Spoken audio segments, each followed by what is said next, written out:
This may feel or sound a bit bold, but you're likely tracking your pipeline incorrectly. Your pipeline says you're 50% to close, but is that your perspective or is it your prospects?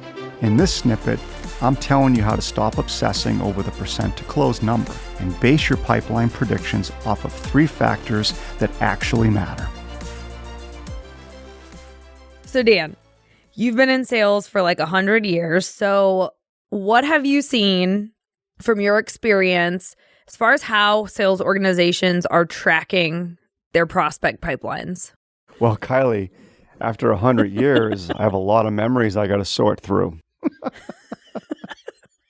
You know, it's funny. We've never hit on this topic, and it's so important.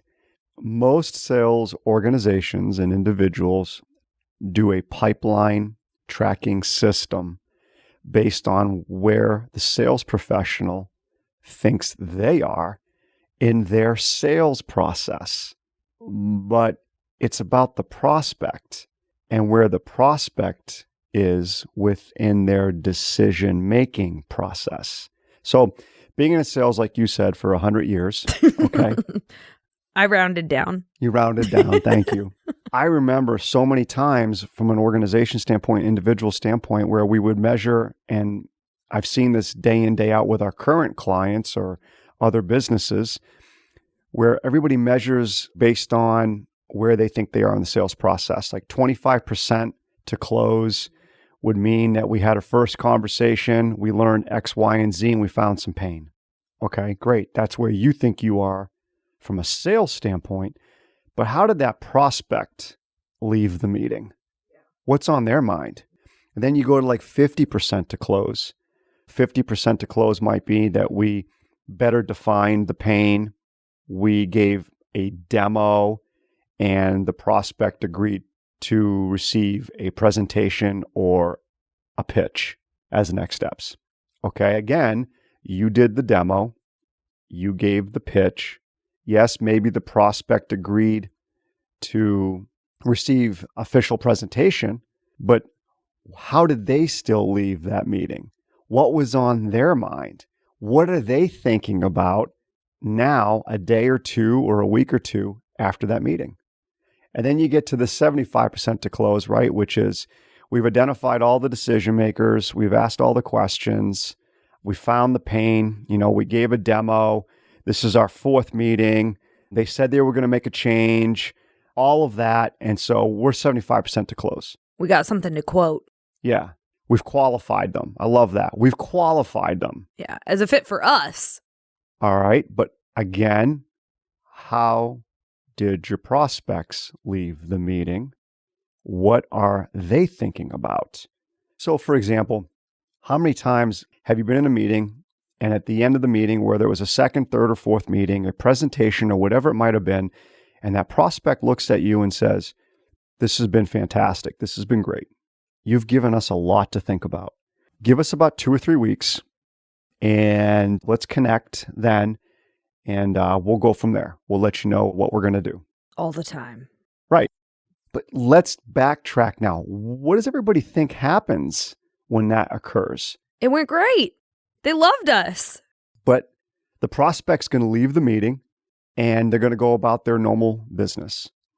At some point, let's pretend there were 3 individuals on the prospect's team that have sat through the process and the presentation.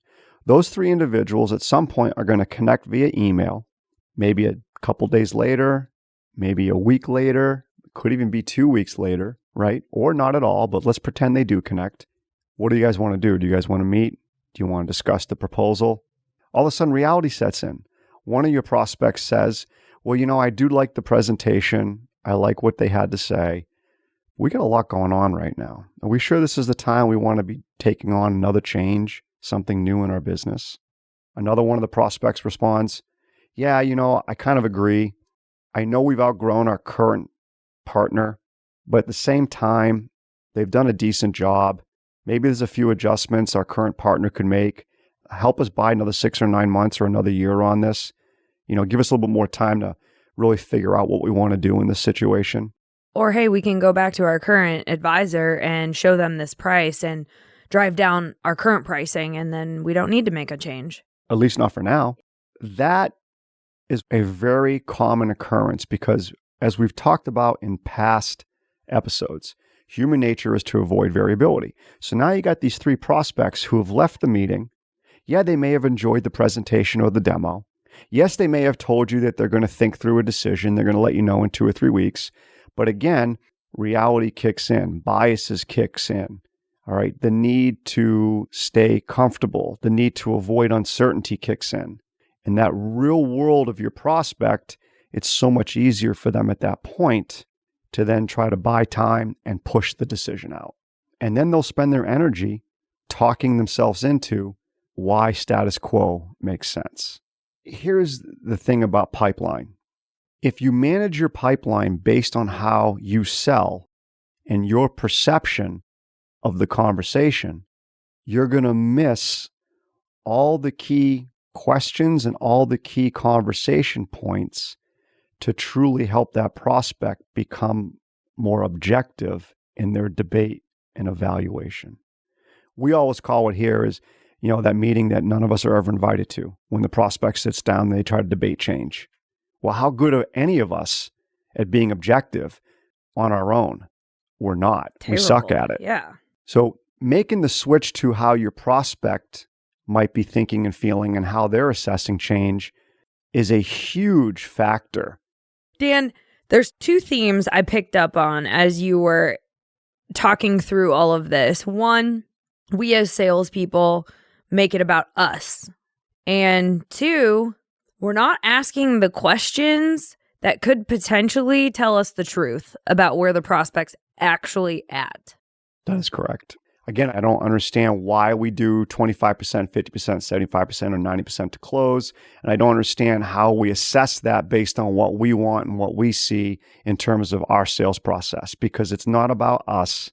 It's all about the prospect having to debate and evaluate a decision to make change or not make change.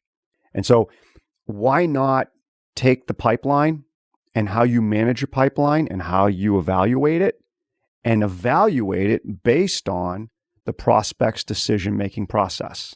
So what would that look like, Dan? Well, we can keep it simple. So let's break down the decision-making process that we as human beings go through. One of the stages that we go through is we go through fact-finding. So as fact-finding stage, we're just looking for the facts. So if I want to fly from here to Los Angeles, the fact-finding for me is going to be, all right, what time are the flights? Are there direct flights? How much do the flights cost? Does it get me in time for my meetings? And do I get out in time conveniently to be I can come home? Those are some core facts.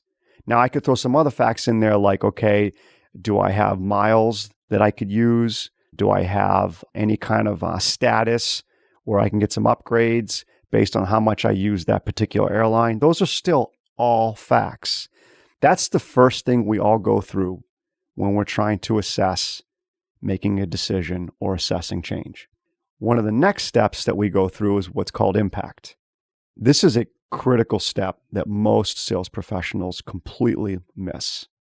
Impact is when you take the facts and you start to assess the future narrative or the future impact of those facts. So for instance, if I see that the flight gets me into Los Angeles 5 hours early and it's direct and there's a good price to it, the actual impact might be is, well, that gives me a little time to get to the hotel, maybe get a little bit more work done at the hotel, grab a nice lunch. I'm not going to feel rushed, and then I'll get to my meeting. I'll feel rested and I'll enjoy a little bit of time in Los Angeles. That's impact. Or the flight coming home. Maybe the flight coming home, one option is fairly priced, well priced, but one option is expensive. But maybe I choose the expensive option flying home because I have a family commitment that's very important to me. So the impact is I'm going to pay the extra because of the family commitment. It's important to me and I don't want to miss it. The impact is the future results, future experience, future narrative of those facts. And we always make decisions based on the impact. Now, the last part is called conviction. And so conviction is when we ask ourselves, why is that important to me? So in this instance, again, if I choose the more expensive flight and I'm going to come home because I have a family commitment that's important for me to make sure that I make it, why is that important to me? Well, it's maybe a memory. It's an experience. So I've gone all the way from, that flight costs $500 and this flight costs $800. So I've gone from the $800 fact to the family commitment that's important to me. And then all of a sudden, why is it important to me? That's what drives the decision. This has been a Breaking Sales Snippet.